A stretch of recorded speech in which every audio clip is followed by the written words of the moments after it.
Hi guys! So ngayon, uwi ako sa Fairview at may good news ako sa inyo kasi dadalhin ko si Baby Primo dito sa Martin's house para mag-meet na sila ni Baby Calix. OMG!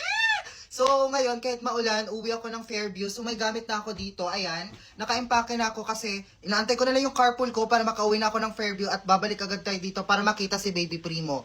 At sa mga nagsasabi na fake si Baby Primo, tignan nyo na lang ang video ko. Ay, naka-impake na ako. So inaantay ko na lang yung carpool ko para sunduin natin si Baby Primo para mag-meet na si Calix at yung Martins family. OMG! So let's go!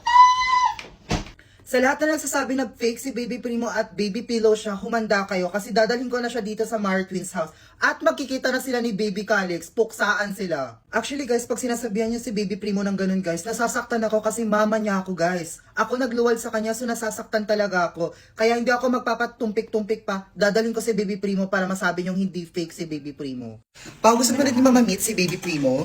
Oo, te. Parang nakikitan kasi ko sa kanya. Gusto ko na talaga din siya mag-meet. O diba, dadalhin ko siya dito bukas. Uwi din Talaga agad ba? ako. Oo, para mag-meet na sila ni Baby Calix.